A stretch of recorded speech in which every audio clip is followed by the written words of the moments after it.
Bonjour, dans cette vidéo de démonstration, on va s'intéresser à la gestion des utilisateurs dans un environnement Linux. On a vu que Linux était un système d'exploitation qui était multi-utilisateur et qu'il stockait ses informations sur les utilisateurs dans le fichier etc password. Donc là, je suis connecté à un système Linux en tant qu'utilisateur root. Pour l'instant, le système s'appelle localhost. Ce nom localhost n'est pas forcément pertinent, mais pour l'instant, on n'a pas besoin dans cette démonstration de changer le nom de la machine. Donc, revenons un petit peu à ce qui nous intéresse. Affichons le contenu du fichier etc password, etc passwd. Donc, on utilise la commande cat qui a été nativement conçue pour concaténer le contenu de deux fichiers, et à l'issue de la concaténation, cette commande cat permettait également d'afficher le résultat de cette concaténation. Donc là, ça va concaténer etc password avec rien et ça m'affiche le résultat, donc j'affiche etc password.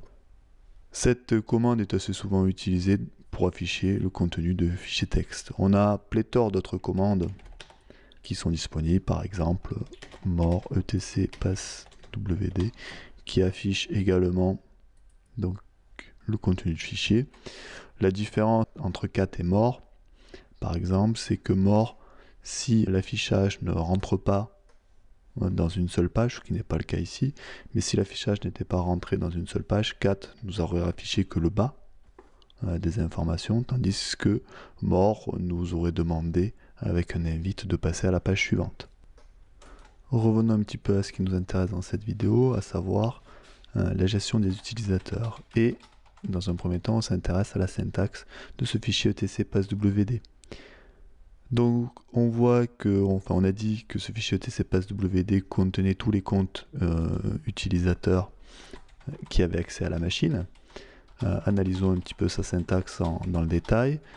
Donc la première partie, ici dans ce cadre, si je prends cette ligne route, c'est le login de l'utilisateur, le nom, enfin, la chaîne de caractères qu'il va utiliser pour se loguer, pour s'identifier. Après, la deuxième partie, le X, à l'origine, le fichier etc password, comme son nom l'indique, stockait pas uniquement les infos des utilisateurs, mais également le mot de passe. Pour des raisons de sécurité qu'on expliquera un peu plus tard, dans les distributions récentes, ça fait quand même pas mal de temps, une bonne quinzaine d'années, les mots de passe ne sont pas stockés dans le fichier etc passwd, mais dans un fichier à part etc shadow. Après, on voit qu'on a un premier nombre. Le premier nombre, c'est ce qu'on appelle le user ID, UID. Chaque utilisateur va se voir attribuer un nombre qui va permettre après au système de l'identifier. Donc on voit par exemple que root, un cas un peu particulier, a le nombre 0. Et on voit un peu plus loin là qu'il y a un compte qui s'appelle étudiant, qui a le nombre 500. Et on voit, si on regarde, chaque compte utilisateur va avoir un nombre qui lui est attribué. Par exemple, SSHD va avoir comme le démon SSH va avoir comme nombre 74. Donc le système, avant tout, lorsqu'un utilisateur effectuera des actions, identifiera l'utilisateur par ce nombre-là. Cette chaîne de caractères, le login, on pourrait dire qu'il est utilisé une seule fois lorsque l'utilisateur s'identifie. On a un deuxième nombre, ici toujours 0, c'est ce qu'on appelle le GID. Chaque utilisateur va avoir un groupe primaire auquel il appartient. Et donc, pareil que pour le user ID, les groupes primaires, les groupes de manière générale, sont identifiés par des nombres. Et donc, on sait que l'utilisateur root appartient à comme groupe primaire le groupe qui a comme GID 0. Après, la chaîne de caractères suivante, c'est, on pourrait dire, un commentaire sur l'utilisateur. Ça décrit un peu quel est le rôle de l'utilisateur. Donc ici, c'est assez simple. Le système a mis root. Des fois, on met rien. Je prends dans le cadre d'étudiant. Il n'y a pas de commentaire qui est associé à étudiant. Le paramètre suivant, /root, c'est le répertoire de base de l'utilisateur root. C'est en principe là où il va stocker ses dossiers, c'est là où il a accès principalement à ces informations personnelles. On voit par exemple que l'étudiant a comme répertoire personnel homme étudiant. Et puis le dernier attribut qui nous intéresse, bin bash, c'est le shell qui va être utilisé, qui va être démarré lorsque l'utilisateur aura ouvert une session. On voit ici que l'étudiant, lorsqu'il ouvre une session, il a également bin bash. Donc on voit, c'est un système qui a été, c'est un fichier ETC password qui représente l'état d'un système peu après son installation. On a très peu de comptes utilisateurs véritables qui ont été créés. La plupart des comptes qui sont présents sont bien des comptes utilisateurs, mais ce sont des comptes qui vont être utilisés pour faire fonctionner des services. Et la plupart du temps, ces comptes n'ont pas le droit de se loguer. Et donc lorsque l'on a dans la partie quel est le shell qui est utilisé, on voit qu'on a beaucoup de sbin no login ou de par exemple sbin false, de bin false dans le cadre de VirtualBox.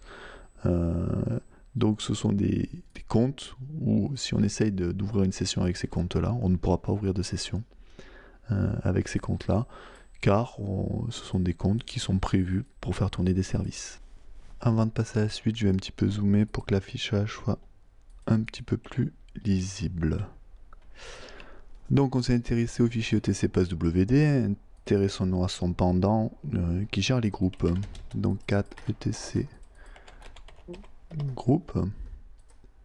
Oui, là par exemple, c'est peut-être intéressant d'utiliser maintenant la commande more. Pourquoi? Parce qu'on pourrait penser, enfin alors là je suis dans un système un peu spécifique, je suis dans une console SSH, par exemple si je, et je vois pas le début du fichier.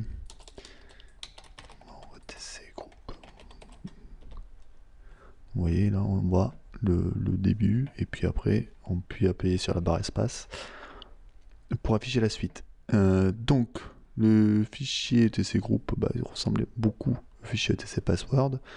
On a le nom du groupe, on a un X à l'origine. On pouvait donner des mots de passe pour les groupes, ça n'a jamais été utilisé, mais bon, c'est toujours resté. Et on a le GID, l'identifiant du groupe.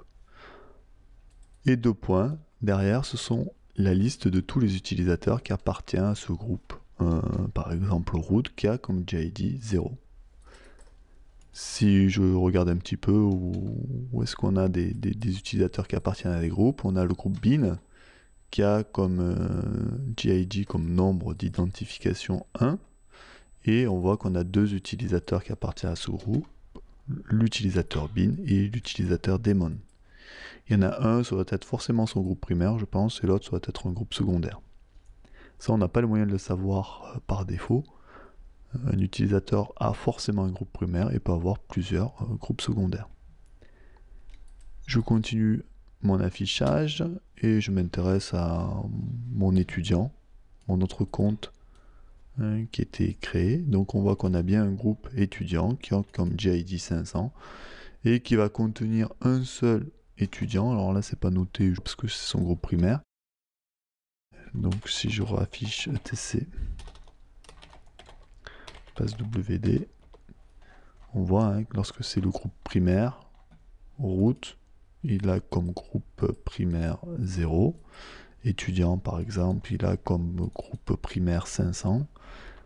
Et lorsque je vais dans groupe, j'affiche les groupes. Root, bon, on raffiche pas root, c'est uniquement les utilisateurs qui ont comme groupe secondaire, par exemple bin, dans laquelle on va afficher la liste.